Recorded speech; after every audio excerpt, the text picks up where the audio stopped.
Hey everybody, it's Eddie J on Crypto for GrowMyBag.tv. Hope you're having a good one. What's good? So there's a lot going on. I told you guys that I was thinking about doing a show on AI, and then I heard my kids talking, and I heard a whole bunch of other people talking, and I was like, you know what? I should probably do it. So here we are to talk about AI. I do have something to say about somebody's question. Somebody asked me about Tom Lee's statement.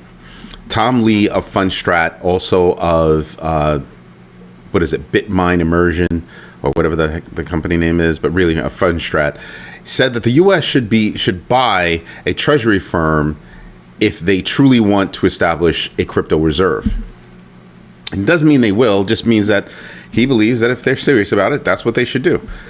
A company like MicroStrategy has over 600,000 Bitcoin, as an example. Now, Michael Saylor is never going to let that go, so you can forget that. And that was ultimately the question: is would Michael Saylor do something like that? And the answer is no. He's not going to sell. He's taken a lot of time. He's done a lot of things to amass that number. He's got plans for it. He's implementing those plans. I don't see him ever doing something like that. But one of these smaller companies, maybe. If you want to establish a Bitcoin reserve or any kind of crypto reserve, you could do it by buying one of those companies, by investing in them, right? You don't necessarily have to buy them, but you can invest in them. You can do all kinds of things. If you really want to see something like Social Security really blow up on the glow up, you could do something like that, just to give you an idea. Then the next question came. What jobs will be affected by AI? And that's really what I wanted to go over today, because I ran into one of my friends, really smart guy. Kids are smart. My son used to play baseball with them, and he was like, "Yeah, no, man, I know nothing about AI. I know nothing about crypto, none of that stuff." And I was telling him, you should really get involved in that. Really, at least you don't necessarily have to invest, but you should really become knowledgeable in it, right? And he's a really smart guy. Would pick up on this stuff real quick. He's a numbers guy, but he hasn't had time. But it just rang in my head, and I said, you know what? I think I'm supposed to do this show. I think I'm supposed to talk about AI and what its impacts are. So impacts currently, you've got tier 1. Yes, I'm reading my notes. You've got tier 1. Tier 1 is 0 to 6 months, right? As a matter of fact, you know what? I have a chart that I can share with you. Give me a moment, and I'll bring it on over. First, let me make this point. I was listening to something earlier today, and Sam Altman, the CEO of OpenAI, was doing an interview, and he says there's no legal protection when using our platform. Meaning, if you are taken to court and you performed a search, let's say, how to kill your husband, and you're taken to court over that, the government can go get your search history. If you are talking to ChatGPT about whatever, and people are talking to ChatGPT about a whole bunch of stuff. I mean, think about some of the stuff you've been talking to ChatGPT about. Well, the government anybody would be able to subpoena those records as well, just like search. There are no protections there, no legal protections there. Now, he says that there should be, but there aren't now. Oh, that'll make you stop and think, right? That will make you stop and think. That'll make you go, oh, wait a minute. I've searched for a lot of stuff. So open it up to that. Just putting a little bit more information out there so that you know. But I know that you guys want to see something else that I've worked on. And I'll probably have to take my picture off because it's covering up a whole bunch of stuff. But we'll see how it works out. So right now in red, we have the immediate 0 to 6 month jobs. And these are just examples of what's being affected right now. So 0 to 6 month jobs in red, amber is going to be 6 to 24 months, and green is going to be 2 to 5 years. Mind you, these calculations in terms of, time frame for impact do not take into account whatever kind of growth in the AI space. This is just tools right now that people are implementing and can do damage with right now.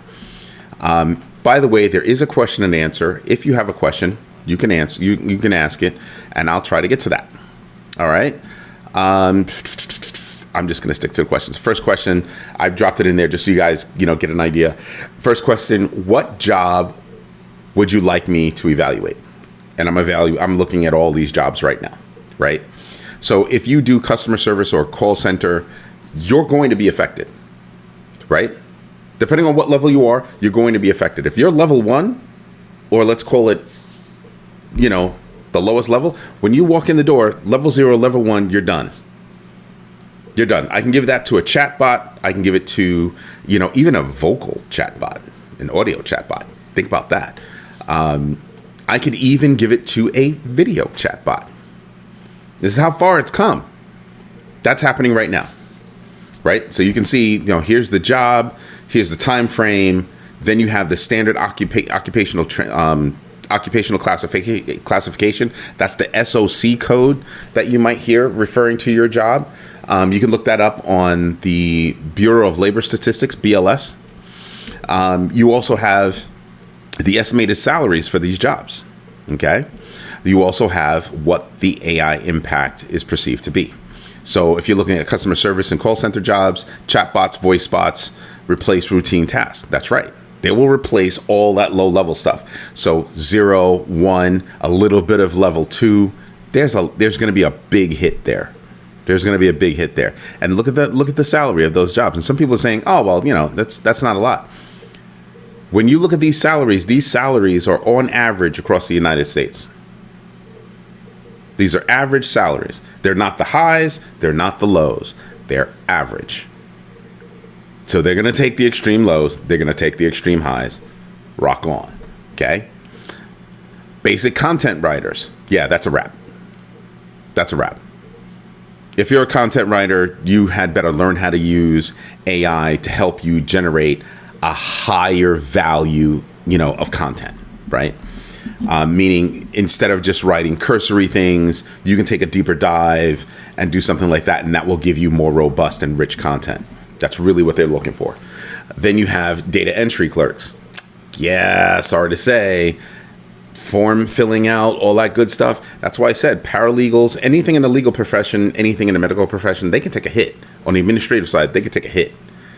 And this is just an example of data entry that can take a hit. Okay? And data entry, you're making like 39 grand. Just saying. Invoice processing, all that stuff. All that.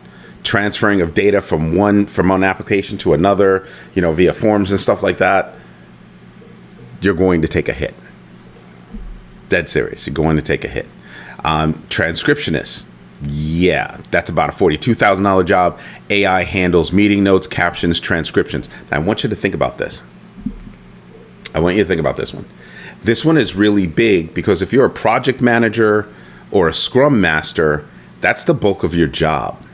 That's a lot of your job. So if I take those administrative things away from you and I put it into a chatbot, like their Zoom has a tool, Teams has a tool, there are standalone tools out there. I know of a company that made their own tool. Why? I don't know. But they made their own tool. Just saying. But you've got tools out there that are able to do certain jobs, and those can and will most likely become painful. Okay? And again, these are jobs where you might be able to pick up the skills and become valuable because you know these skills, right? When I speak with companies, I'm speaking with them about business process, not about AI or automation. I'm speaking with them about business process. AI, automation, robotics, those are all tools. And think of them as seasoning. I'm going to grab a certain amount of those seasonings. I'm going to put them in the pot and I'm going to stir them up and need a little bit more of this, a little bit more of that, all that. That's what happens. And then you create solutions. But so many people are focused on AI that they're in a rush to go do it. And it's kind of like, go get some education first. But if these are your jobs, you might want to start thinking about how you can leverage AI to make this job better for yourself, show that you've got more value, you bring more value to the table, so that when those layoffs hit, you're not a part of that package. So you might want to go do that. If you're level 0, level 1 in customer service, for example, you might want to bone up on what a level 2, level 3 has to do. right? You're going to want to step up your game. And learning AI can help you step up your game. Or learning AI might help you step into another role. Just saying, just putting that out there for you to see if it's helpful.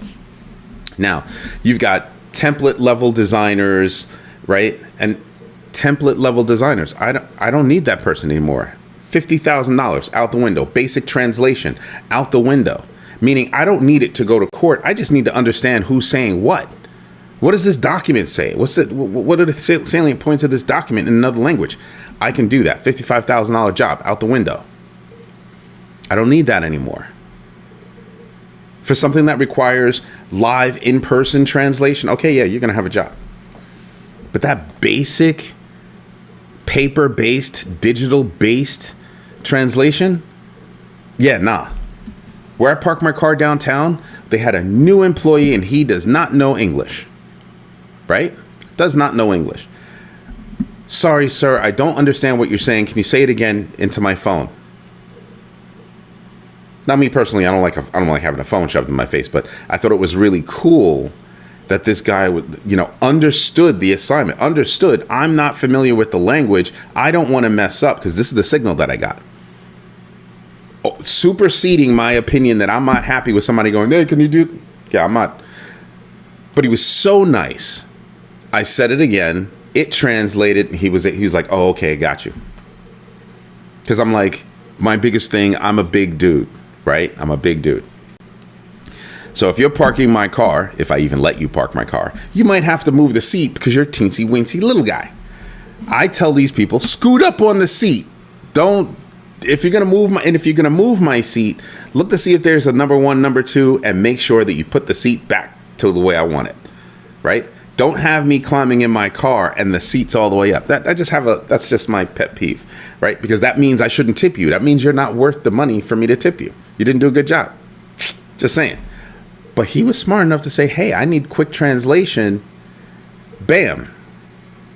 And he got it. And he got a tip because I thought that was nice. I thought it was thoughtful. See how he took AI and stepped up his game? Woof. If you're an investor, you're looking at things like Duolingo and you're kind of like, why do I need Duolingo? I mean, they're enhancing their product with AI and everything, but still, I kind of wonder about that. Anywho, when you move into this section, this yellow section, right? It's the yellow amber section, 6 to 24 months. Some of these are already being affected, actually. Junior financial analysts. Yeah, actually right now, I kind of don't need you. I kind of don't need you. Because me personally, I have a tool. I take all the numbers, I throw it into my bot, and my bot comes back to me with, here's the quick analysis, dude. Da da da da da da da da da da. I'm done in like 3 seconds. No, that's an exaggeration. I'm done in about 30 seconds. Imagine that.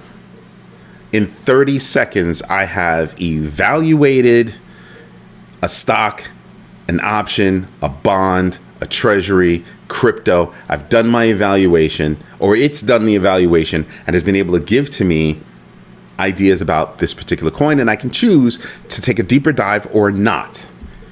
That's where AI is. So junior financial analyst handles basic equity crypto reports.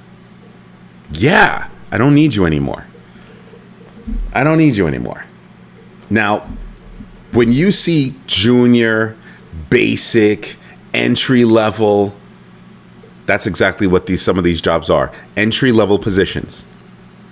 The definition of entry level in the workplace is changing, or in some places has changed. And then the big question, well, if there are no entry level opportunities the way there used to be, then how do I get a job without getting the experience? We'll get to that. Ask me that question. Ask me that question in a little bit. I notice nobody's asking questions. There are people viewing, but nobody's got questions. I'm surprised. So, newsroom staff writers. Sports recaps, automated. Weather reports, automated. Anything that is data driven, automated. Could bang it out in 5 seconds. I give it the data, it'll come back, bam. Right? Because basically what I do is I say, okay, you are this role, and your job is to analyze that data, and in that role, give me your analysis. Here's your writing style. Maybe you are strict, you're factual, you are fantastic, in terms of fantastical writing. Just, this is your style of writing. And then it spits back a report or an article. Boom, here you go. Done. Next. And they already do this. I don't really need a reporter to tell me about it. And this has been happening for years already. My girls and my sons used to play baseball, softball and baseball, right? There was an app that the coaches would use to punch in what happened, who did what. And then when you watch the replay on the app, yes, it was canned, but I want you to understand this. They would watch the app, the replay on the app, and it would tell you things like, yeah, and Murkowski got up to the plate and then smashed a deep double into left field. Makes you feel like you were there. Those are canned responses that it's just pulling on based on the situation, based on runner placement, all that good stuff. Oh, that was a floppy grounder to third base. Runner was thrown out at first. Boom. Things like that. Now you have AI, and now those responses don't have to be canned.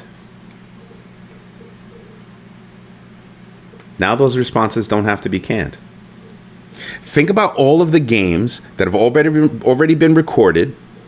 Think about all the sports commentators that are out there that have already been recorded, and all of the AI out there that has learned from all of that. There's nothing you can come up with that those sportscasters haven't already come up with. Sports writing, weather, done. All done. Finito. Just saying. Now, is that damaging to those jobs? Yes.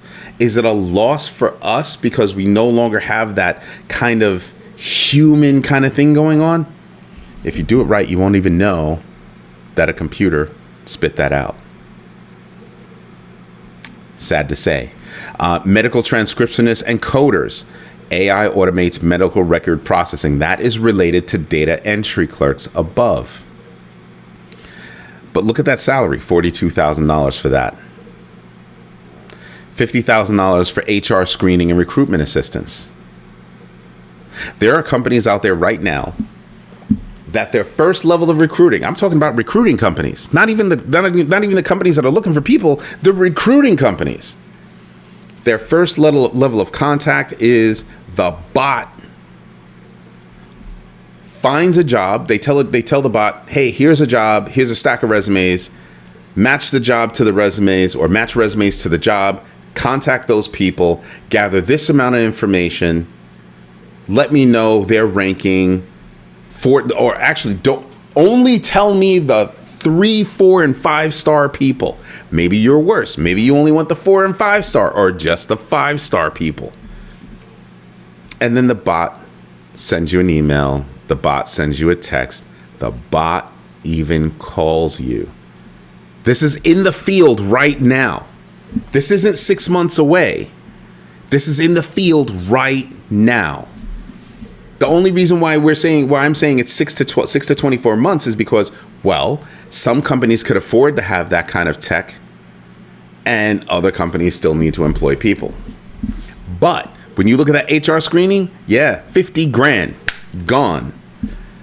Even with those recruiting companies that are overseas, that are making all the phone calls for the people that are here, gone. I don't need that low level anymore. Bye.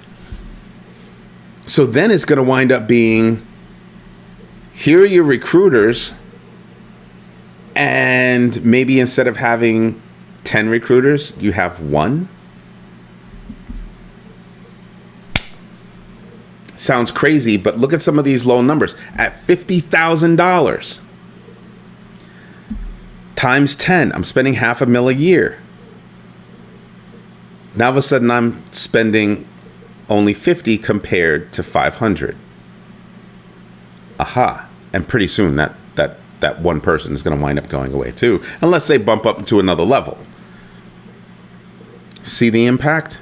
Everybody asks me, why do you think that jobs are going to take a hit? Why do you think jobs are going to take a hit? I'm showing you right now.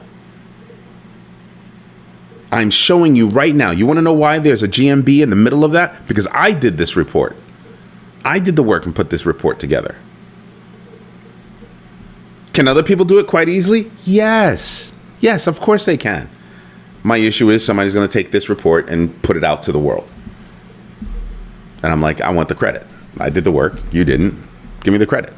Anywho, you look at technical support specialists, $55,000 a year.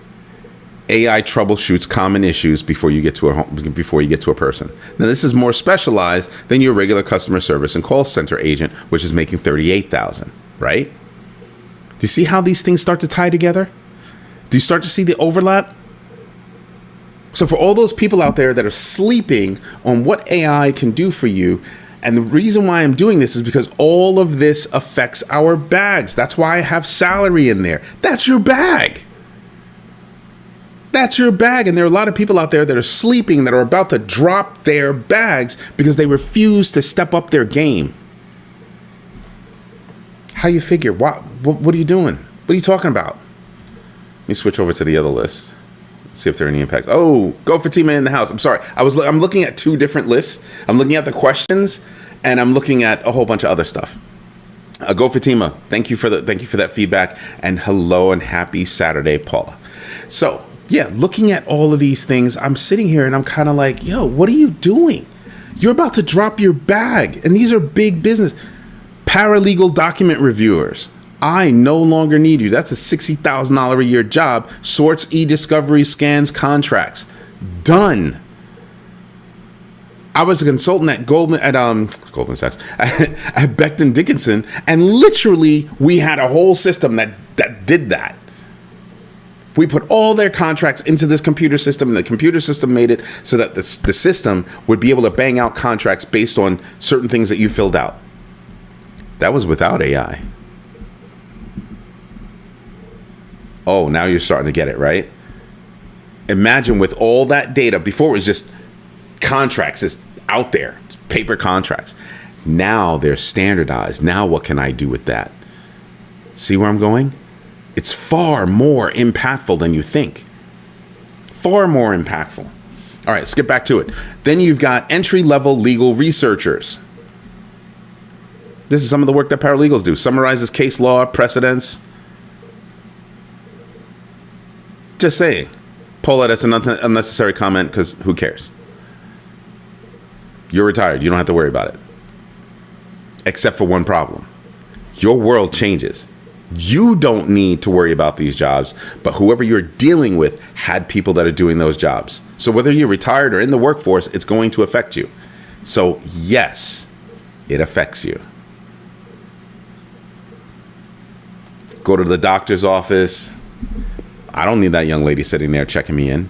What are you going to do? You're going to hand me a bunch of forms? Those forms are all going to be electronic. I don't need you to sit there and review those forms. They will be reviewed. That low-level, entry-level work in a doctor's office, greeting people, I don't need that. I'm going to set up a kiosk.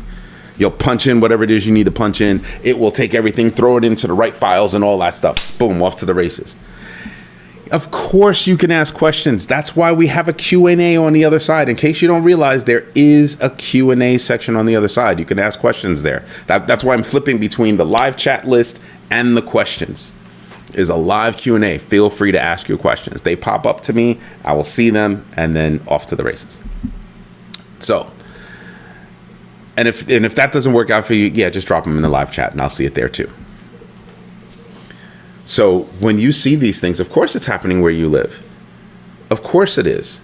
There's always one person. There's always one company that's ahead of the curve, that's doing stuff. And I'm sitting back and I'm telling you, that's why I said, 0 to 6 months, those are things that are already here. If you're a company and you haven't replaced these people yet, you're behind the curve. You're You must be planning on going out of business or selling your business and you don't care. It's the next person's problem. But if you have those jobs, that's a problem. These 6 to 24 month jobs, that's okay. Companies are at the stage where they're trying to figure out, how do we build this? How do we roll it out? What are the controls? All that good stuff. But they're already on it for the companies that can afford it. Now, if you're a company and you think you can't afford it, I want you to pause and say to yourself, well, wait a minute. What happens if I got 10 people doing a job, 3 people doing a job, I get rid of one of them, take that money, start putting it toward this.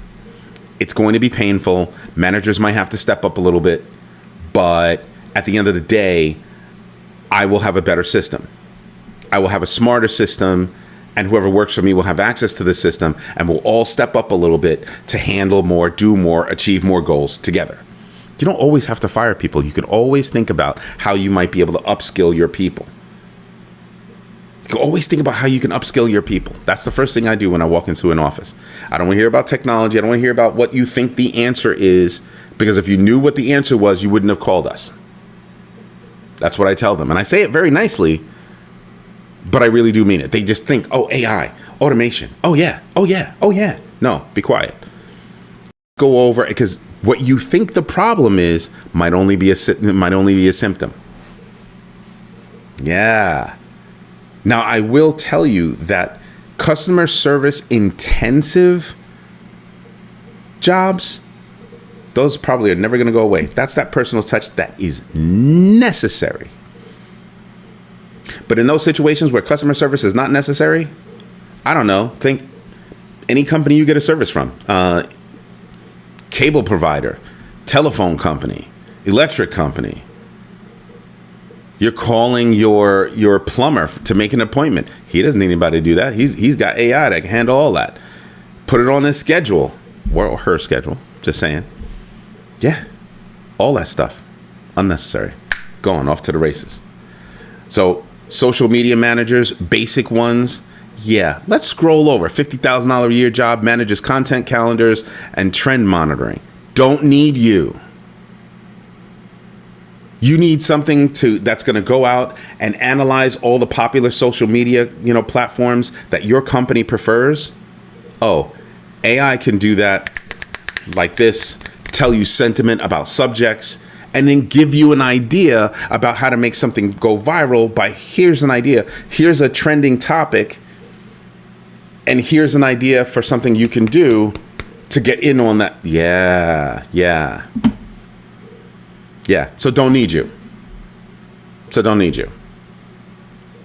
Because some of these people are not actually being creative. They've been lazy. They're covered in dust. Others are looking at AI and saying, wait a minute. I can do this with AI. I can do more with AI. I can get more robust with my services with AI. I can do all these things with AI and look better than the next person. Oh, yes. Thank you. I will do that. I will step up my game. So for all those people that are stepping up their game, they're not basic. That's why I went through that whole thing, because I wanted to call that out. You're not basic. If you're doing that, you're not basic. You're the one that says, this is how much it'll cost. And other people looking at you, well, can I get a discount? Well, if you want a discount, go talk to that guy down there. And then they take a step back and go, well, damn. I guess that person really does know, their worth. There you go. You want the best, pay for the best. But I just gave you a clear example right here how you need to step up your game. Photo editing, standard work, right? Background removal, resizing. Yeah, I don't need you. I don't need you at all. When I needed a squad of designers, yeah, I'm down to like 1 or 2. I don't need that whole big squad anymore. They have tools now that'll do all the stuff that we used to think was hard. Yo, in a brushstroke, boom, done. Remember that application Photoshop? Everybody wanted to know Photoshop. Everybody wanted a copy of Photoshop. Nobody cares about Photoshop anymore. Canva. I don't need something that's the best. I need something that's good enough. Canva, off to the races. And let me tell you something. Don't even need that. Things like Sora, all these other AI-driven design tools. And Lord help you if you're dealing with somebody like, with somebody like me who's got a company and we're running all this stuff locally. Remember what I opened up with? I said, Sam Altman said you have 0 legal protections when you're using ChatGPT, Claude, Grok, all of those. None. Well, if you're actually running these LLMs locally, running your AI locally, and it's encrypted, you don't even have access to it. It's got to be unencrypted and then shown to you on your screen. Government gets nothing. Just saying. Just saying. But it also protects you legally. And for stuff that's not, how to kill your husband. For normal stuff. You want to protect your data. It's sort of like LinkedIn wants you to verify. Every time you click on something, you get a message that pops up that says verify. I'm not trying to verify because it's not even them. They're taking that information and sending it off to the government. What additional information do they need? Are you serious? They don't need that. They don't need that. Nah. I feel like it's the X-Men and you're just trying to collect stuff on me and you're going to put me in an internment camp or something like that. Yeah, nah, I'm good off that. To verify on LinkedIn, I need to give my information over to Clear, over to the government. That whole AI thing. Yeah, no, I'm good. I'm good. Right? No. Then you've got the 2 to 5 year things. Oof. If you're a mid-level accountant doing taxes and stuff like that, I have to tell you, your job is that close to being done. I don't even think it's 2 to 5 years. I took a very broad stroke when I was doing this. I don't think it's 2 to 5 years. I think it's 1 at best. What does it take to do taxes? I need to go over your numbers, right? Compare your numbers to the tax code. And there are applications that do this already. Just not as good as when you overlay AI on that. And AI has been trained against the United States tax code and it gets updated every year. Oh, wait a minute. Now I can actually say, well, you make this kind of money, you own a business, you own your house, you can do the Augusta rule. Let's make sure that when we're doing these taxes, we account for that. It's finding all of that for you. So that entry level stuff, accounting firms, consulting firms, they're all facing the fact that we're not going to be as big as we once were. We don't need to be. We don't need to be. Companies used to call, the big 4 consulting companies that started out doing accounting, still do it. Don't need to call you as much anymore. Analysis, all that kind of stuff. Yeah, I can do that with AI. Faster. I can spend $200 a month for the best package on ChatGPT. $200 a month, okay? Instead of $200 an hour for one of these consultants. That's not to say that a very high-level consultant that really knows what they're doing isn't good, doesn't already know how to leverage AI to do all these things, knows that kind of programming that's going to get us the numbers that we need and all that good stuff. They're going to leverage AI, and they're going to step up their game, and they're going to redefine what a top-level consultant is. Think about yours truly. Dead serious. We are redefining what a top-level consultant is now. Because everybody and their mama thinks that, they're an engineer because I can vibe code an application. Good luck with that. You're not vibe coding jack. Whatever you vibe coded looks like jack. It's a simple application. It's not really doing much. You take that deeper dive. I need a real developer to do that. Now, will the real developer show up and understand how to leverage AI to do a better job? Yes. Once AI gets really good at reading and editing Excel sheets, it's a wrap. Already there, bud. Already there. Somebody built one. made it look like Excel. It's already online. I forgot the name of the company, and I wouldn't promote them anyway, but still, already there. Already there. I know, it's sad to actually think about it. It's sad to actually even think about it. People aren't thinking about it, and it's like, oh, okay. Wow, no questions. Oh, that's interesting. But it's all right. We'll go back to the live chat. So, looking at these jobs, radiologists and pathologists, guess what? AI can do a better job reading those scans than humans. It can pick up on things that a human cannot. Are you going to get rid of all those people? All of them? No. Most of them? Yeah.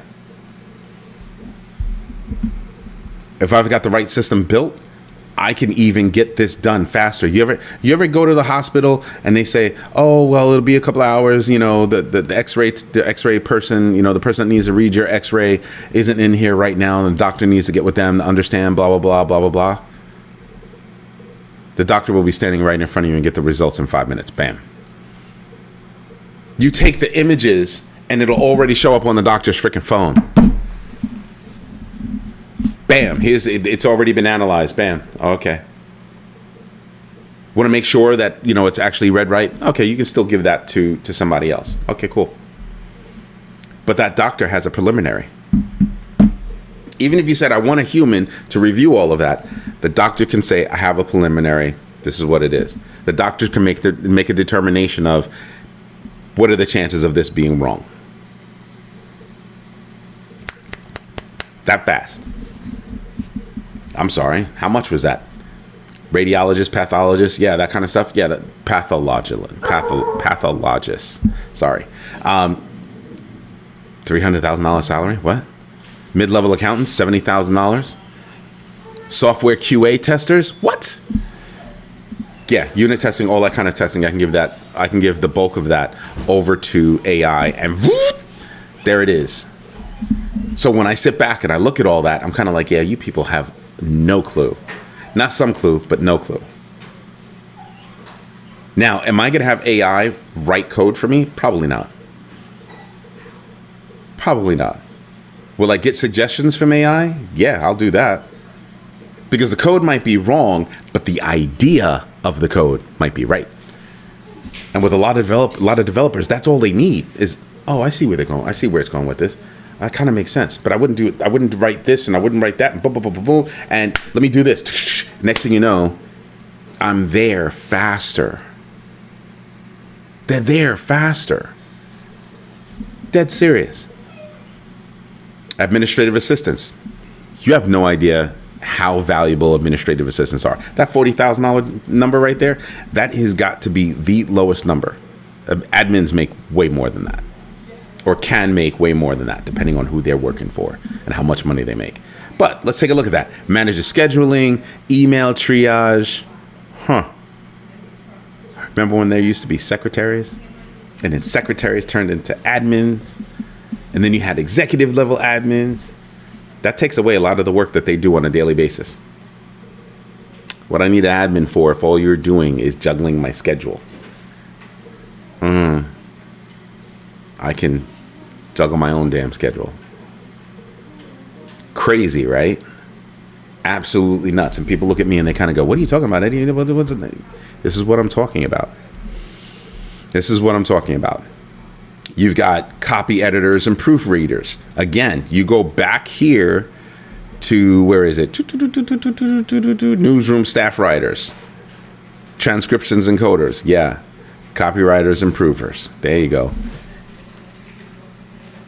That's already here. That is already here. Think about this. I write a bot that takes sports data to write an article.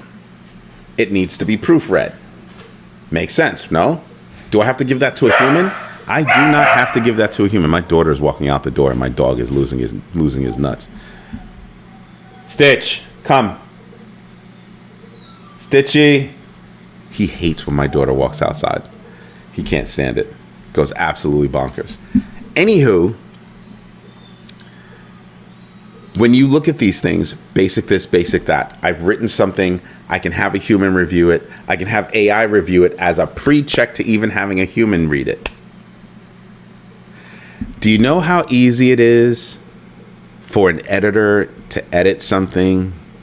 Just, they skim it, they see it, oh, boom, just to do this, do this, do this, make the changes, out the door. That speeds up the process like nobody's business. When I walk in the door to a business, my team and I, we start to evaluate processes. What do you have to do to get to this end game, this end game, this end game, this end game? And on each step of the process, we want to know how many people are involved, and then we can figure out by those roles that are involved in that stage of the process, how much it costs to do that step, this step, this step, this step. And then we have the whole cost of the process. We know the timing of that process. Takes an hour, involves 5 people. The blended rate for those 5 people is, call it $50. 5 times 50 is $250 an hour to get that process done. Damn. Yeah. And you start realizing, holy moly, there are places where we can save time, which also saves money. Time, money, time, money, time, money. You go from that number down. So $250 for that hour's worth of work. What happens if I could squeeze that down to $100? Holy moly. You sent a question. Let me hop on over. I'm amazed.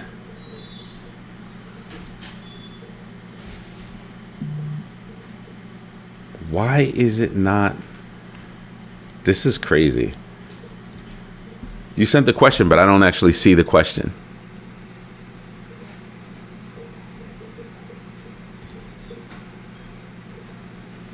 You know what? Just put it in the chat. I don't see how this thing is going to work. Drop it in the chat for me. Planned obsolescence with humans. And by the way, Go Fatima, I'm sorry that you have to resend your question. Just put it in the chat. I'll read the chats. And I turned it off so that you could just put it here and not even waste time with it. I was just running a test. I wanted to see if it was an easy thing to work with. And clearly it's not. If you entered a question and I couldn't see it. Yay. Ugh. Yeah, it's annoying. It really is annoying when that happens.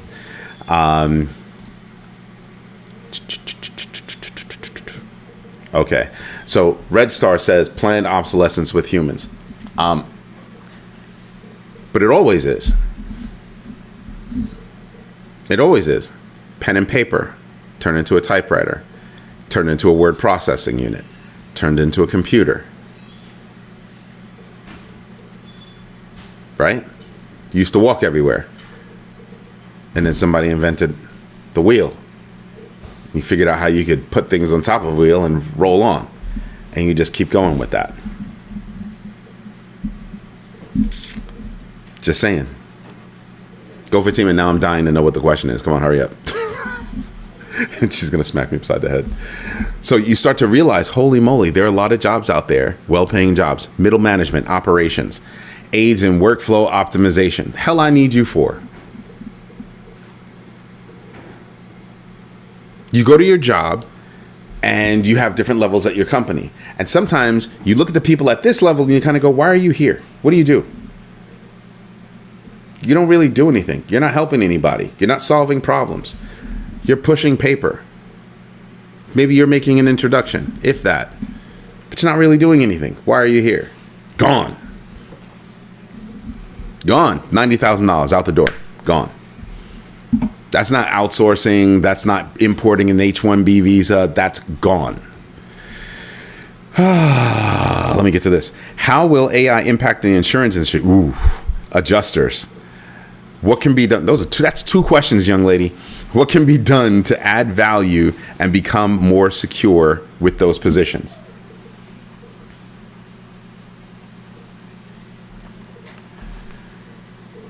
So claims adjusters. Are you at this? Are you going? Let's take auto insurance. Are you going to the garages and the mechanic shops and looking at everything and taking photos? Because right now, what are they doing now? They're having the mechanic shops take photos and send them in. That's been going on forever. Training you to do a process. So now you're taking pictures, you're adding it there, and you're moving on. AI can read the images. AI can read the images and be like, yeah, this has a possibility of affecting this part, that part, and this part because of where the damage is. So my son got into an accident. He was rear-ended. Yeah, he's fine. Not fine, but he's fine. And it was just the rear bumper. Can be fixed. That's great.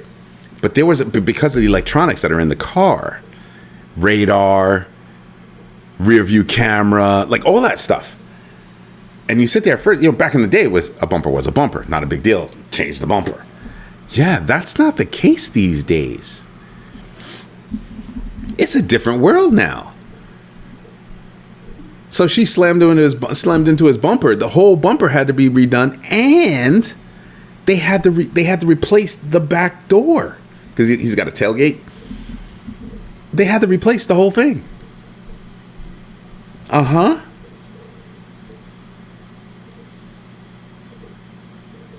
So there you go. So it depends on what aspects are there, but it's going to affect the industry huge. What do I need you for? AI can read that, say this could be connected to this because da da da da blah blah blah. It can pull up all of the possible affected parts like that. Yeah, so depending on what it is, there could be huge impact in that space. Huge impact. Break down your job's process and say to yourself, can AI do any one of the processes that are involved with my job?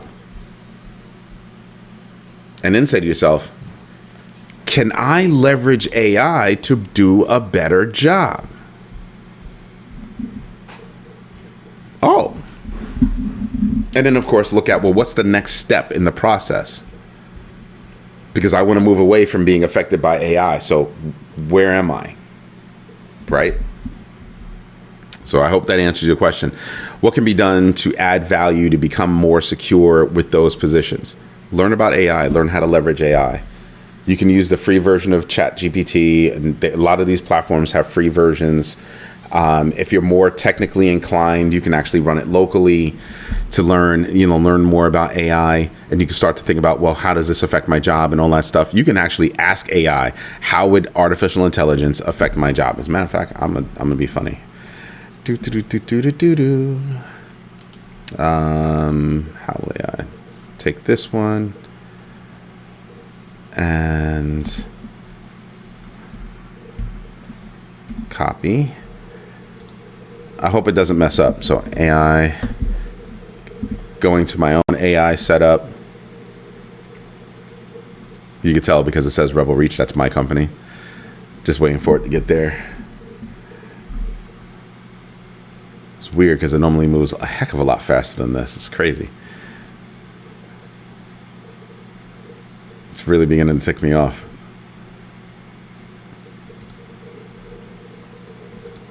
There it is.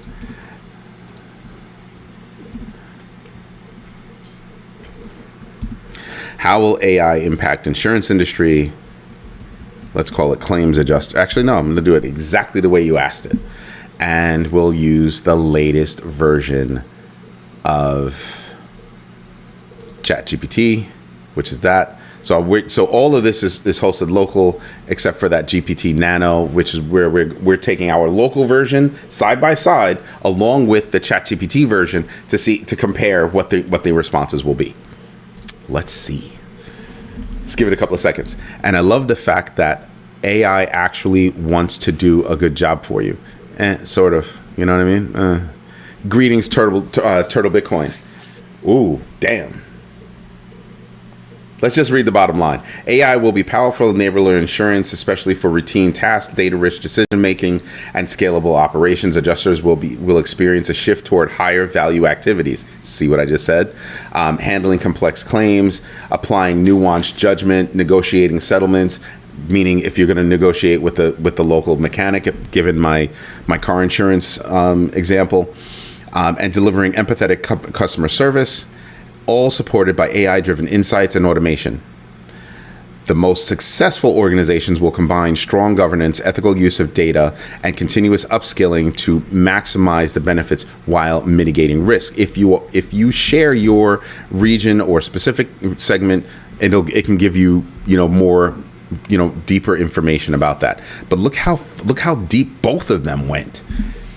Underwriting and risk management, claims processing, adjusters' roles, evolution, not elimination. You see how this was actually able to call that out? This is my local LLM. So yeah, you start to see, well, wait a minute.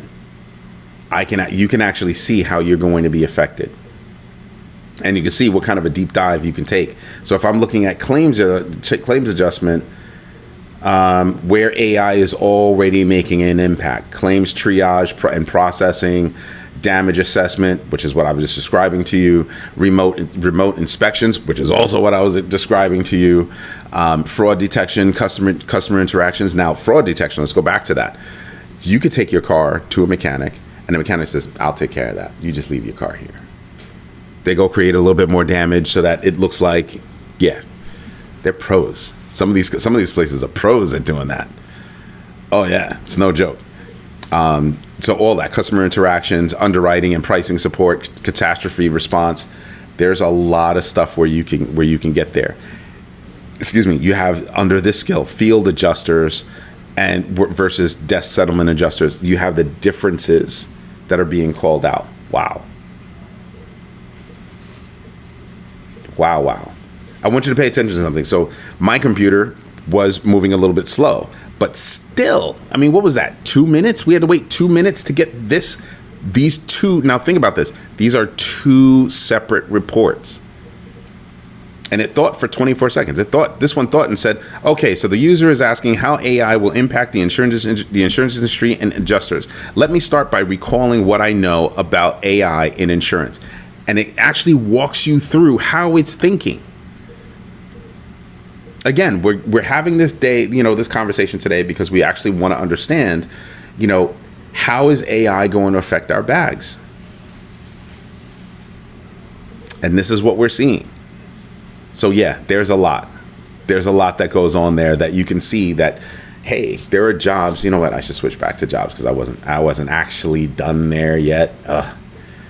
Look at me being slouchy, right? So you can see how AI we just literally just picked out one job and AI was able to tell me, here's how I would impact that. But it also said, here's how you can upskill. Problem is, it becomes musical chairs, right? Because not everybody needs to be upskilled. So if I have a pool of 100, what? Even if I said only 50% need to be upskilled, I still get rid of the other 50. Imagine. It's like that. And you start to realize, holy moly, there's some stuff going on here. There are opportunities as well as problems. But that's why the light back here is green, because my overall view of this is you have the opportunity to use AI to your personal advantage, not just these companies going out there and using it to their advantage. You can step up your skills. You can learn more. Haven't you read those articles about how people are using AI to cheat on freaking interviews? Yeah. It's gotten to a point where companies expect it. They kind of almost want to say, well, if you're not cheating, are you really going to do a good job for me?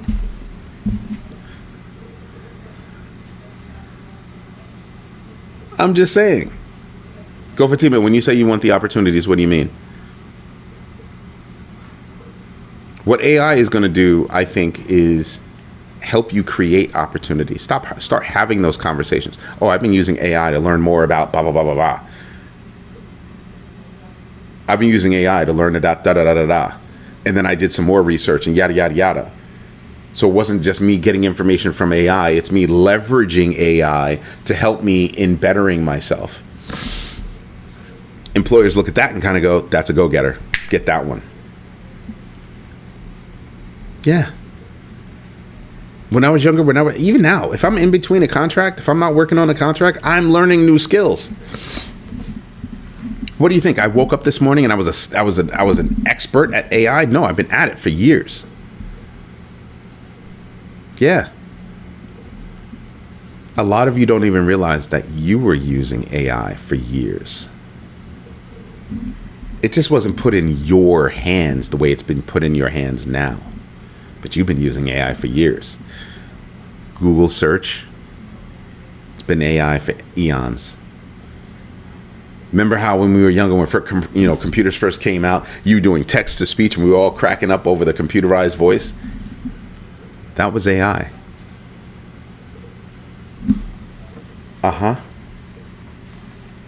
The term AI was first coined in 1956. I know there are a lot of people out there. There were a lot of people out there whose jaws just dropped. I heard it. Yep. Problems versus opportunities. I want to be on the opportunity side. You are on the opportunity side. You already are. Let me spell it out for you. You asked the question, how can it affect my job? So now you know how your job can be affected, but you also know I have a path to stepping up my game. Opportunities. Ta-da! You know how many people are not asking that question? How many people are not asking that question? Holy moly, you gotta be freaking kidding me that you're not asking that question. I'm just saying. Now, how many, and then you look at this and you just go, how many people are just being, and that's why I'm doing this show, is to kind of wake people up, shake the dust off, right? Because so many people are not looking at the workforce, not thinking about how technology can affect their jobs. If you didn't have a computer, right? Remember back in the day, they didn't have computers. Everything was done by hand. But now that you have a computer, you were able to step up your game and learn how to do it. And who did that shake out? Everybody that didn't want to learn about computers. It shook all those people out. And maybe they got back in, but they were shaken out because they didn't learn how to use computers. I don't know if you saw the show the other day, but I said, I was an executive receptionist at Marsh & McLennan. 42nd floor, 43rd floor, and 44th floor. Only a very few of us were allowed to work on those floors. 42nd floor was mine. 43 was Chrissy's.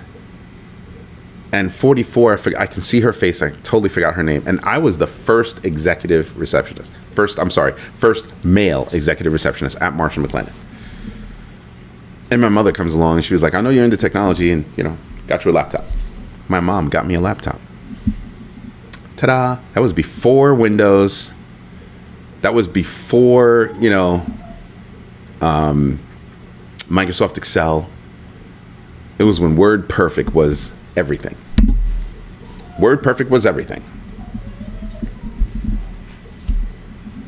And here I was learning everything about computers, stepping up my skills from receptionist. I went to office manager.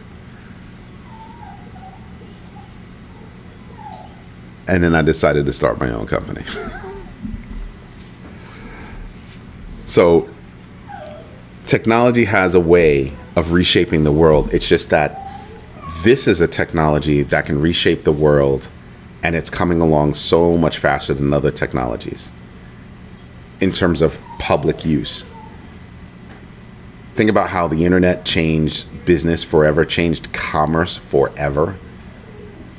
I used to have to get in my car, get on the bus and go walk someplace, drive someplace, take the bus someplace, whatever. I used to have to travel to go to Home Depot. So you made a list before because you didn't want to forget something, right?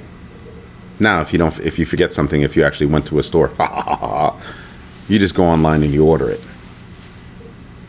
Didn't have that before. All those companies that said, I'm not doing that, that's craziness, nobody's going to want to give their credit card online, and blah, blah, blah, blah, blah, blah, blah. Holy my God, everybody's my competitor now. They all have websites. I need a website. I need an e-commerce website. Yeah. What was it? The American Bible Society, ABS? I was a project manager on that website way back when. Massive. Compared to websites now, it was nothing. Back then, it was massive. They were spending millions. Yeah, people spend that much on church, and they have millions to spend. Yes. So imagine, right now, you're on the precipice of things completely changing. How things are going to be done. So the reviewing of adjustments, claims, all of that is going to be changed. Step up your skills, become a pro at what you do, look to see what the next level is in what you do, and demonstrate you know how to leverage these new tools to step up. And that goes, again, it's not just your job. I mean, look at all these other jobs. I told you guys before, I am a certified project manager. I'm a PMP. I'm a certified Scrum Master. CSM, certified Scrum Master. Project Management Professional, PMP. Those jobs are all but gone. For those companies that are still hiring those roles, it's because they haven't stepped up their game yet. They're about to. They are about to. The tools out there are already there. Middle management better watch out. Because when project management goes, in those environments where you need project managers, middle management is going to get wiped the hell out. They don't know what they're doing. In a lot of cases, they have no clue. What game are they going to step up? Project managers run the projects. They're not hands-on with that. They don't know. They ask the project managers, hey, what's going on? Now project managers get replaced by these bots that do everything and can create these reports for the various levels. Right? If you're a project manager and you're listening to this, you know what I'm talking about. So you have those decks that you have to do at various levels. AI just did that 5 minutes. The hell I need middle management for? Because you're going to translate to them. Yeah, no, they don't need you anymore. AI will do all of that. Boom, done. AI can review your whole project stack from a previous year and tell you what was good, what was bad, how it's going to affect the coming year, what your budgeting should be, blah, blah, blah, blah, blah, all the way down the line. Yeah. There are going to be immediate impacts to jobs. But you know what project managers have that middle managers don't? A lot of middle managers, rather. Nothing is, extreme, right? No, there is no 0, there is no 100, right? In reality. Anyway, you want to know what they have that others don't? In-depth knowledge about those given topics that they cover. Whether it be manufacturing, aerospace, banking, whatever it is, medical, they have in-depth experience. Understand the terminology, all that. Know the players, have the relationships. So I can give a project manager a raise. Just hear me out. I can give a project manager a little bit of a raise, cut out middle management, and now that project manager can handle more projects simultaneously, helping to elevate the organization and help the organization make more money. What do I need middle management for? And depending on the organization you're with, the layers of middle management.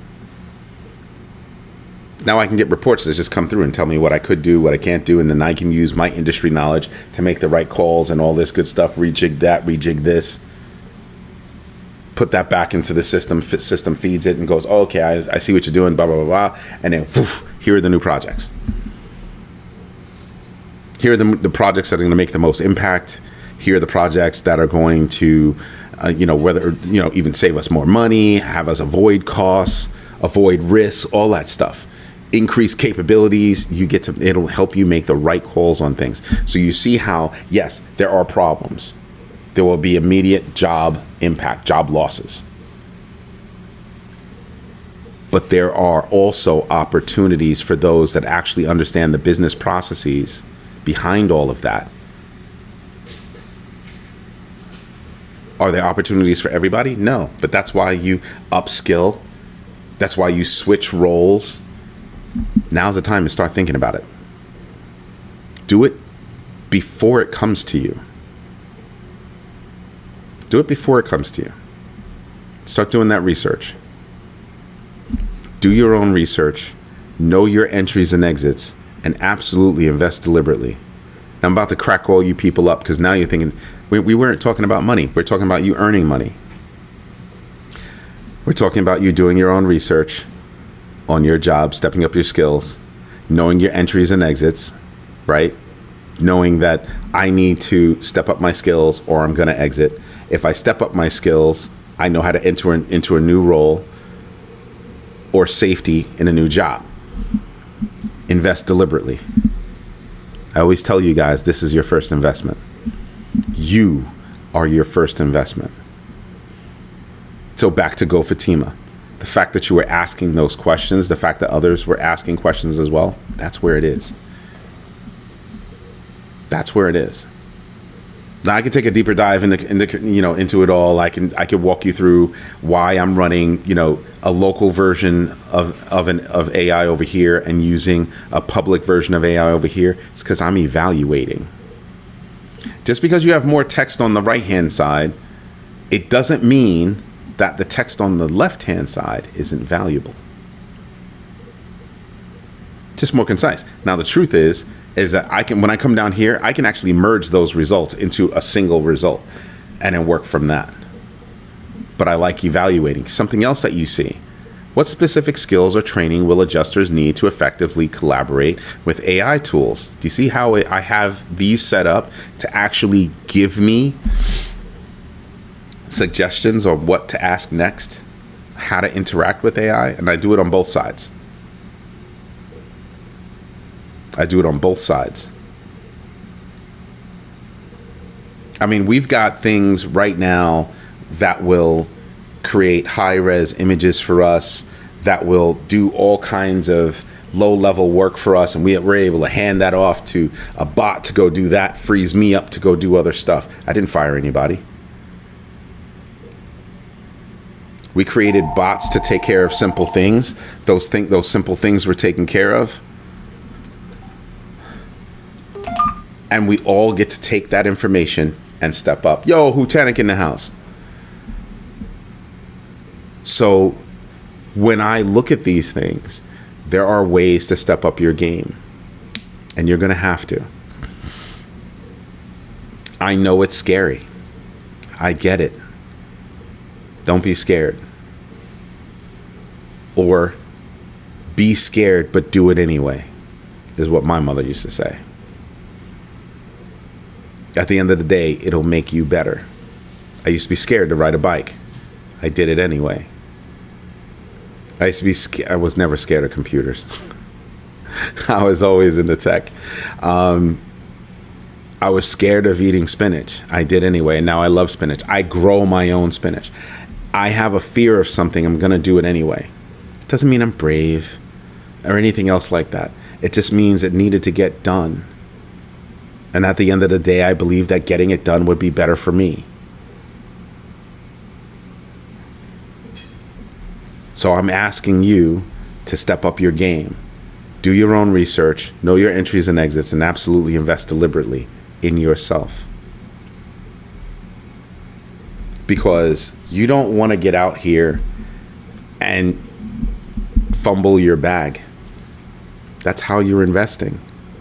That's how you're investing monetarily. Don't fumble the bag. Get it right.